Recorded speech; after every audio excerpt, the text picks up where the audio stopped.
Have you ever heard of Google Analytics? Some of you have installed it in your website and you don't have the password with you. Let's begin with this question. What is Google Analytics? It's a piece of code that Google gives you. Google, the god of all search engines, provides you a piece of code that looks like this. You receive the code and paste it in your website. And from that minute on, you have provided the keys to your website to Google. So Google knows who comes and goes from your website, where they are from, what they do inside the website, and how long they stay in your website. So Google knows everything about your visitors except their credit card information and who they have crush on. Sometimes Google knows that too. Google is good and generous, so it's ready to offer most of the information it knows about your visitors for free. So you get all this information for free, and this rich information about your visitors can make you wealthy if you know how to act on it. In reality, most of the website owners never log into Google Analytics. Their password is with the website designing company or with an SEO person they know. So the pressing question now is how to use Google Analytics. Let's get to know Google Analytics. This is how a dashboard looks like. It is simple and straight away answers questions like what's happening in my website?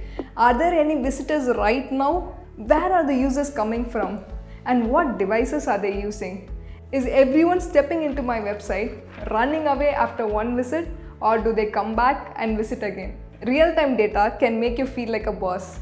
A really cool feature with Analytics is you can find out what's happening in real time. Like how many people are there right now, what are they doing, where are they from? If it's just you and your mom, don't worry.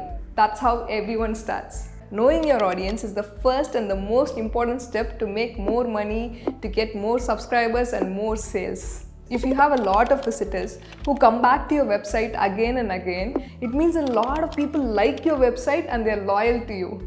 If most of the people who come to your website is coming from a mobile device, then make sure that their user experience is super good in mobile. So know your audiences and tweak your website to make them feel welcome. Make them feel like it's their second home or the most favorite hangout spot where they can rest, read, relax, and buy when a need arises. If you're new to analytics and the sole reason you're stepping into analytics is to increase your sales, get more leads or subscribers, then forget everything. Just remember 3 things: acquisition, behavior, and conversions.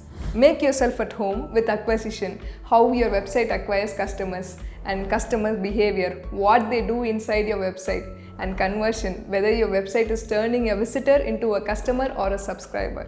In acquisition, you can find out where you get your visitors from.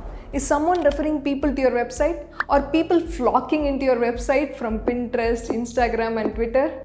If you know answers to all these questions as to where you acquire your customers, which channels are working for you, which are not working for you, then you can save a lot of money and time.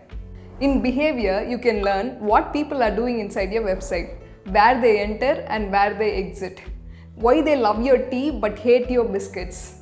This can help you to understand your visitors better and serve them well the next time they come. Every one of us buy things online every single day. We buy from the sites we trust and the brands we believe.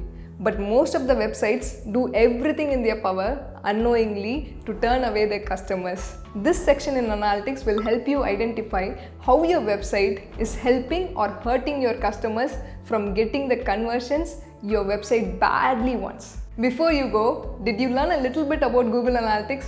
Do you have some questions? Please let me know in the comment section. Thank you.